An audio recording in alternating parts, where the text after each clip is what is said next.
friends, Peggy Hall back with you from thehealthyamerican.org. As we close out the week, I like to end on a little more of a lighthearted note. So, a word of warning, please do not watch this video unless you have a sense of humor. So, if you're going to watch it and then you're going to complain about the content, just know that I gave you fair warning.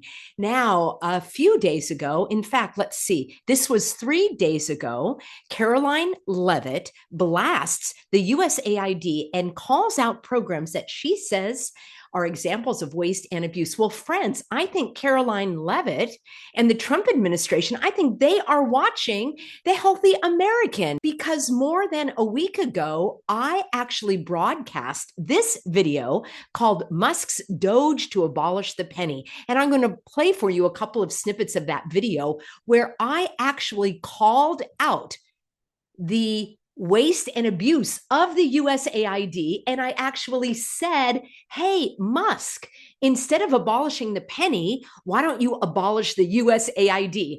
I called it, friends, just giving credit where credit is due.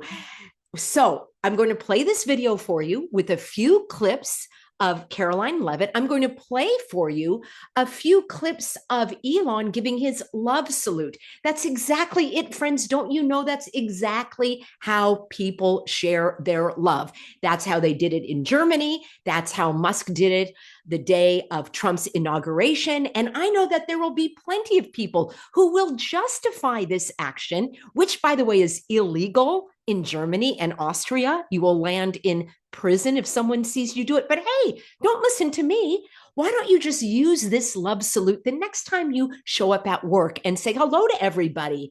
Or when you're at a community gathering, just walk in and say, well, you don't have to say anything. I guess the gesture speaks louder than words. So you can give Musk's love salute and see how well that goes over. And I know, as I say, there will be plenty who will justify it, probably the same people that are justifying Robert Kennedy's recommendation for parents to have their children get that, I think it's like up to 80 plus jabs that the CDC recommends.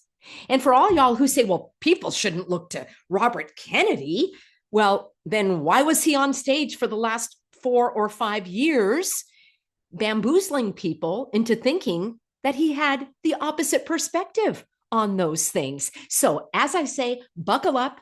I'm going to play for you Caroline Leavitt's little snippet. I'm going to play for you a little snippet of my criticism of the USAID, and we might see Elon Musk pop up in the video as well. I appreciate you being on board, friends. If you can't take a joke and you don't like my sense of humor, please stop watching now. Well, first of all, Elon Musk is a once-in-a-generation business leader. He is an entrepreneur. He serves as a great ally and a friend to the president. And I think Elon Musk also has a little bit of common sense. And I think the American people really appreciate that when it comes to the federal government, because it seems like all common sense has been lost in this city.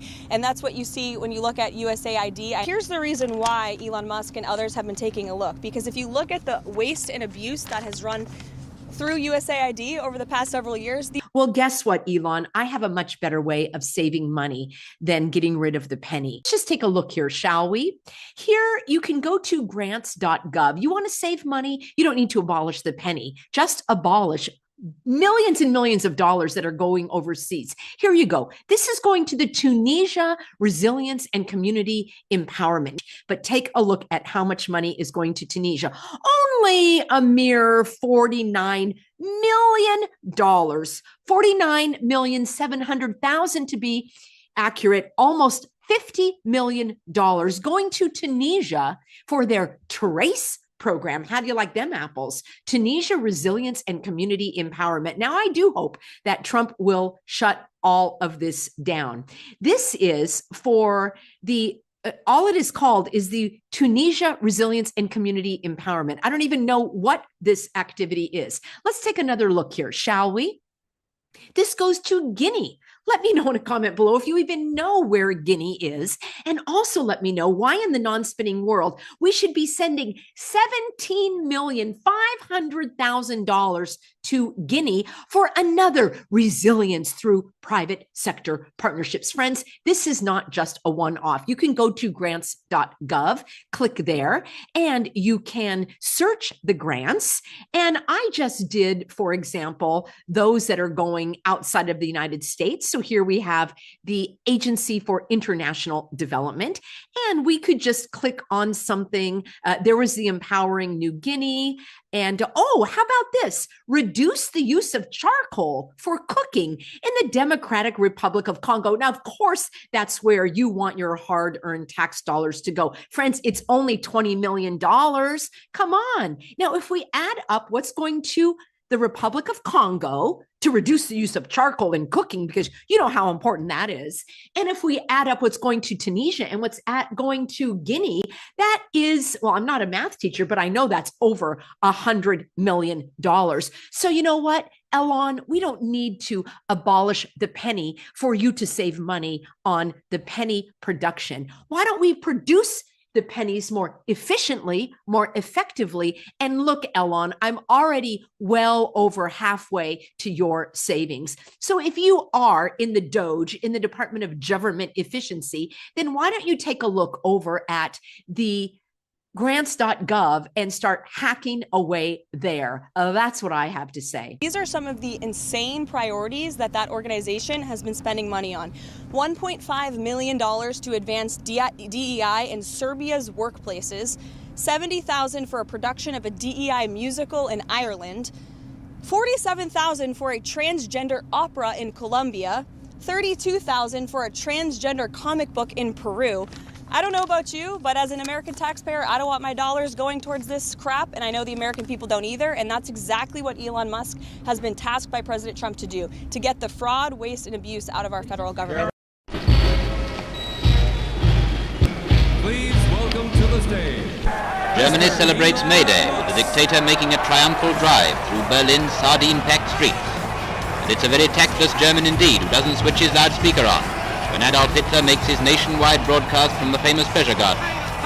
On this occasion, he speaks of Germany's fight for freedom, a fight that he says will go on until that freedom is fully recognized by all. And then the air vibrates as the dictator leads 100,000 in the Nazi salute. Die Heil!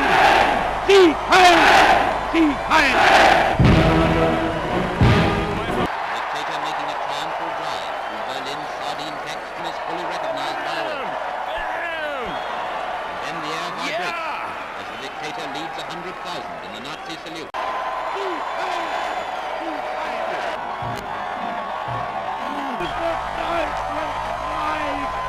Die Heil! Die